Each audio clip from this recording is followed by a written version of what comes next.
ओम शांति। आज दिनांक 11 जनवरी 2023। बाबा ने महावाक्य में हम बच्चों को जो शिक्षाएं दी उनका मनन करेंगे। बाबा बोले, मीठे बच्चे, बुद्धि का योग बाप से लगाते रहो तो लंबी मुसाफिरी को सहज ही पार कर लेंगे। बाबा समझाते, मीठे बच्चे, बुद्धि का योग बाप से लगाते रहो तो लंबी मुसाफिरी को सहज ही पार कर लेंगे। अर्थात पिता निराकार परमात्मा ब्रह्मा तन का आधार लेकर हम बच्चों को मुक्ति, जीवन मुक्ति का वर्षा देने आते, अर्थात इस रोरव नरक से मुक्त कराकर सतयुगी नई दुनिया में ले जाने आते। तो बाबा कहते, पहले तुम बच्चों को जाना है मेरे साथ अपने घर, जिसके लिए तुम बच्चों को मुझ बाप को याद करना पड़े। याद से ही तुम परम धाम की यात्रा सहज कर सकते हो। इसीलिए बाबा कहते, खुद को आत्मा अनुभव करो, अर्थात देही अभिमानी बनने का अभ्यास करते रहो, क्योंकि अब जाना है तुम बच्चों को निराकारी दुनिया, अपने घर परम धाम में, जिसके लिए जैसे आए थे वैसे ही बनना पड़े। तो 63 जन्म लगे तुम बच्चों को नीचे उतरने में। अब एक छोटा सा संगम युग, इस युग में एक अंतिम मरजीवा ब्राह्मण जन्म मिला, जिसमें हम बच्चों को वापस वही प्रारब्ध बनानी है। अर्थात इतना तीव्र पुरुषार्थ करना है कि 21 जन्मों की राजाई प्राप्त कर सके, अपने घर जाने लायक संपूर्ण संपन्न बन सके। इसीलिए बाबा समझाते, अब बुद्धि का योग एक बाप के साथ अंत तक लगाते रहना है, इसमें अटकना नहीं है। स्त्री पुरुष होते हैं तो पहले एक दो को जानते भी नहीं है, जब सगाई होती है फिर 60-70 वर्ष इकट्ठे रहते हैं तो एक दूसरे को अर्थात देह को याद करते रहते हैं। रूहानी बाप आकर हम बच्चों को रूहानी यात्रा सिखाते।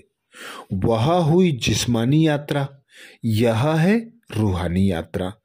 तो बाबा कहते, बहुत लंबी मुसाफिरी है, तुम बच्चों को अटकना नहीं है, थकना नहीं है, जिसके लिए एक बाप को याद करते रहो। बाबा की याद होगी तो बड़ी मुसाफिरी भी सहज पार हो जाएगी। प्रश्न किया बाबा ने, बाप पर कुर्बान जाने के लिए किस बात का त्याग जरूरी है? बाप पर कुर्बान जाने के लिए किस बात का त्याग जरूरी है? उत्तर में बाबा समझाते, देह अभिमान का। देह अभिमान आया तो मरा, व्यभिचारी हुआ, इसलिए कुर्बान होने में बच्चों का हृदय विदीर्ण होता है। जब कुर्बान हो गए तो उस एक की ही याद रहे, उन पर ही बलिहार जाना है, उनकी ही श्रीमत पर चलना है। अर्थात 63 जन्मों से देह अभिमान में रहे, पर मत, पर चिंतन, पर दर्शन करते करते नीचे ही गिरते आए, जिसके लिए बाबा कहते, अब एक बाप पर पूरा पूरा कुर्बान हो जाओ तो हृदय विदीर्ण हो, अर्थात परिवर्तन हो। जब कुर्बान हो गए तो फिर एक बाप की ही याद रहे, एक बाप की ही श्रीमत हो, एक बाप पर ही अपना तन मन धन समय संकल्प श्वास सब कुछ अर्पण हो, तब ही पूरा कुर्बान हो सकेंगे। इसीलिए बाबा समझाते, अभी तुम बच्चों को सदगति को पाना है। श्रीमत पर न चला और दुर्गति को पाया तो फिर बहुत पछताना पड़ेगा। फिर धर्मराजपुरी में शिव बाबा इस तन में बैठे समझाएंगे कि मैंने तुमको इस ब्रह्मा तन द्वारा इतना समझाया, पढ़ाया, कितनी मेहनत की तुमने, निश्चय पत्र भी लिखा, श्रीमत पर चलेंगे, पूरा वारी जाएंगे, परंतु नहीं चले। श्रीमत पर नहीं चले, पूरा पूरा वारी नहीं गए। श्रीमत को कभी नहीं छोड़ना चाहिए। कुछ भी हो जाए बाप को बताने में सावधानी मिलती रहेगी। बाबा को कोई भी परिस्थिति आए तो बताना, तो बाबा श्रीमत देंगे। कांटा लगता ही तब है जब बाप को भूलते हैं, अर्थात माया का वार जब होता है जब बाबा की याद भूल जाते हैं। बच्चे सदगति करने वाले बाप से भी 3 कोस दूर भागते हैं। गाते भी हैं, बलिहारी जाऊं, कुर्बान जाऊं, परंतु किस पर? ऐसे तो नहीं लिखा कि सन्यासियों पर वारी जाऊं, कृष्ण पर वारी जाऊं, ब्रह्मा पर वारी जाऊं। यह तो कुर्बान जाना है एक परम पिता परमात्मा पर, कोई मनुष्य पर नहीं। वर्षा मिलता है एक पिता निराकार परमात्मा से। बाप बच्चों पर कुर्बान होता है, यह बेहद का बाप भी कहते हैं। मैं कुर्बान होने आया हूं, परंतु बाप पर कुर्बान होने में बच्चों का हृदय कितना विदीर्ण होता है। देह अभिमान में आया और मरा, व्यभिचारी हुआ। याद उस एक की ही रहनी चाहिए, उस पर ही पूरा पूरा बलिहारी जाना है, बलि चढ़ना है, उस बाप की ही श्रीमत पर चलना है। क्योंकि अब नाटक पूरा होता है, अब वापिस जाना है अपने घर, तो बाप समान बनने के लिए पूरा पूरा कुर्बान जाना पड़े। गीत सुनाया बाबा ने, रात के राही रुक मत जाना, सुबह की मंजिल दूर नहीं। आगे बाबा कहते, कदम कदम संभाल कर चलो। अब माया का अंत होने वाला है, तो माया बहुतों को गिराती है। इसलिए बच्चों को बहुत खबरदार होकर रहना है। रास्ता जरा लंबा है, पद भी बहुत भारी है। कभी ट्रेटर नहीं बनना है, अगर ट्रेटर बने तो सजाएं बहुत भारी हैं, प्राप्ति भी भारी है। जब धर्मराज बाबा सजा देते हैं तो बहुत रणियां मारते हैं, जो कल्प कल्प के लिए कायम हो जाती है। माया बड़ी प्रबल है, थोड़ा सा भी बाप का डिस्क रिगार्ड किया तो मरा। गाया हुआ है, सदगुरु का निंदक ठोर ना पाए। काम वश क्रोध वश उल्टे कर्म करते रहते हैं, गोया बाप की निंदा कराते हैं और दंड के भागीदार बनते हैं। बाबा कहते, अगर कदम कदम में पद्मों की कमाई है तो पद्मों का घाटा भी है। अगर सर्विस से जमा होता है तो उल्टे विकर्म से ना भी होती है। बाबा के पास सारा हिसाब किताब रहता है। अब सम्मुख पढ़ा रहे हैं तो सारा हिसाब किताब जैसे उनकी हथेली पर है। बाप तो कहेंगे, सल कोई बच्चा शिव बाबा का डिसरिगार्ड ना करे। बहुत विकर्म बनते हैं, यज्ञ सेवा में हड्डी हड्डी सफल करनी है।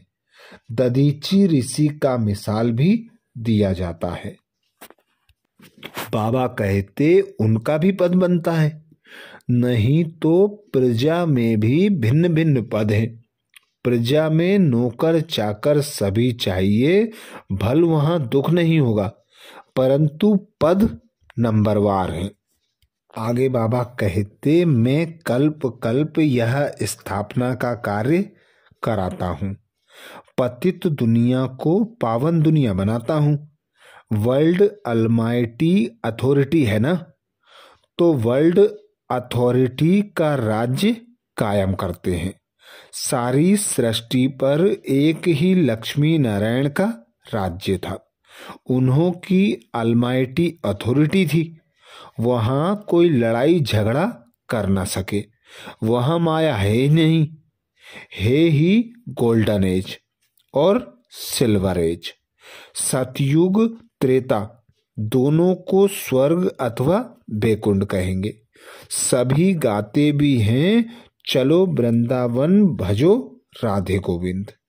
जाए तो कोई, बाबा कहते, जाते तो कोई है नहीं, सिर्फ याद जरूर करते हैं। अब तो माया का राज्य है, सभी रावण की मत पर चलते हैं। देखने में तो बड़े बड़े मनुष्य अच्छे आते हैं, बड़े बड़े टाइटल मिलते हैं। थोड़े जिस्मानी हिम्मत दिखाते व अच्छा कर्म करते हैं तो टाइटल मिलते हैं। कोई को डायरेक्टर, बाबा कहते, कोई को डॉक्टर ऑफ फिलॉसफी, कोई को कुछ टाइटल मिलते हैं। अभी तुम तो हो ब्राह्मण, तुम याद की बल से स्थापना करते हो, पावन बनकर पावन दुनिया में जाने का पुरुषार्थ करते हो। तो अब ऐसी निरंतर याद हो जो अंत में भी एक शिव बाबा याद आए और अंतमति सोगति हो सके। वरदान दिया बाबा ने। वरदान में बाबा कहते, संकल्प शक्ति द्वारा कार्य में सफल होने की सिद्धि प्राप्त करने वाले सफलता मूर्त भाव। संकल्प शक्ति द्वारा हर कार्य में सफल होने की सिद्धि प्राप्त करने वाले सफलता मूर्त भाव, अर्थात बाबा एक संकल्प के आधार पर सारी सृष्टि का परिवर्तन करने आते। तो बाबा कहते, तुम बच्चों को भी ऐसा दृढ़ संकल्प भी बनना है। ऐसा दृढ़ संकल्प करो, उस पर मन बुद्धि एकाग्र रखो, तो उसमें सफलता अवश्य मिलती है। तो सिद्धि प्राप्त करने के लिए, सफलता मूर्त बनने के लिए बाबा आधार बताते, दृढ़ संकल्प। एक संकल्प दृढ़ होता है, उस संकल्प पे जब आप मन और बुद्धि को एकाग्र कर आगे बढ़ते हो तो सफलता स्वतः और सहज मिलती ही है। इसीलिए बाबा कहते, संकल्प शक्ति द्वारा बहुत से कार्य सहज और सफल होने की सिद्धि का अनुभव होता है। जैसे स्थूल आकाश में भिन्न भिन्न सितारे देखते हो, ऐसे विश्व के वायुमंडल के आकाश में चारों ओर सफलता के चमकते हुए सितारे तब दिखाई देंगे जब आपके संकल्प श्रेष्ठ और शक्तिशाली होंगे। सदा एक बाप के अंत में खोए रहेंगे। आपके यह रूहानी नयन, रूहानी मूर्त दिव्य दर्पण बनेंगे। ऐसे दिव्य दर्पण ही अनेक आत्माओं को आत्मिक स्वरूप का अनुभव कराने वाले सफलता मूर्त होते हैं। स्लोगन में बाबा कहते, निरंतर ईश्वरीय सुख का अनुभव करने वाले ही बेफिक्र बादशाह हैं। निरंतर ईश्वरीय सुखों का अनुभव करने वाले ही बेफिक्र बादशाह हैं, अर्थात जो बाबा पर पूरा अर्पण होते हैं, बाबा की निरंतर याद में रहते हैं, उन्हें ईश्वरीय सुखों का अनुभव होता है और बेफिक्र बादशाह बन जाते हैं।